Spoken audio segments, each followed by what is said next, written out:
The data structure used to implement the frontier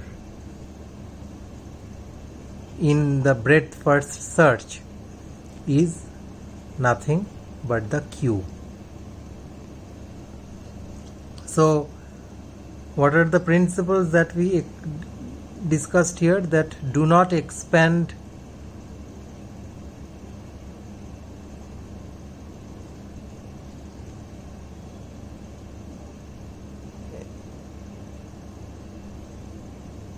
already expanded nodes.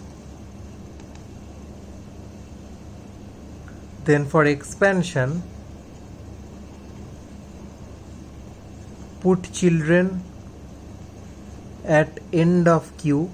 That is the principle of a queue data structure. Like you operate at the queue of a movieplex, the new person always goes at the end of the queue, and the next person to be attended, that is the get the new node, is from front of queue.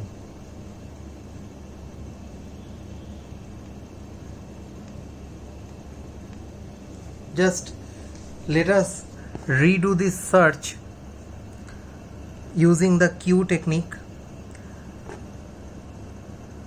We start with A,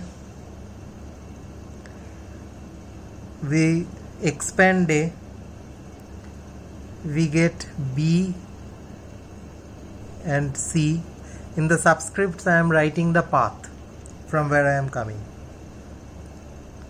This is the queue, B and C.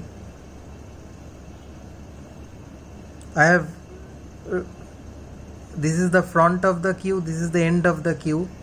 I have added I have made B as the front of the queue just arbitrarily, because both of them are at equal path lengths from A.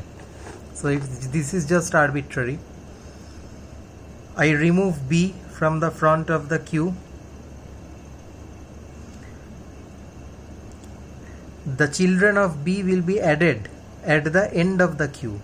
So I will put C here at the front,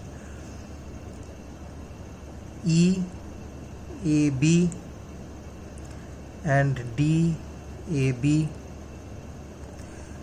Then C will be removed from the front.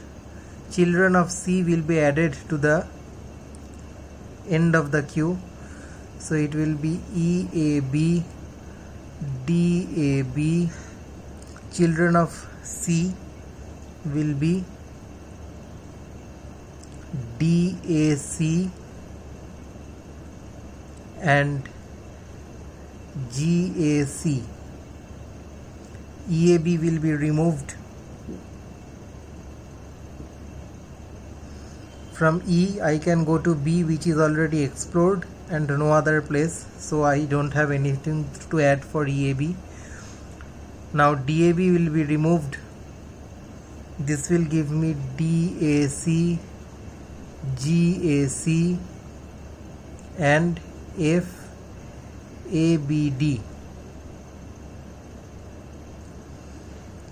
Now DAC will be removed.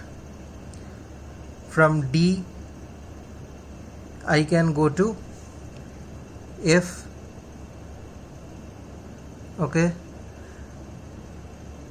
and any other place? No, because B has already been explored, C has already been explored, so it will be GAC, FABD and this will be FACD. At this point GAC will be explored and this is the goal state, and hence I get the path A, C and then G. This was our solution.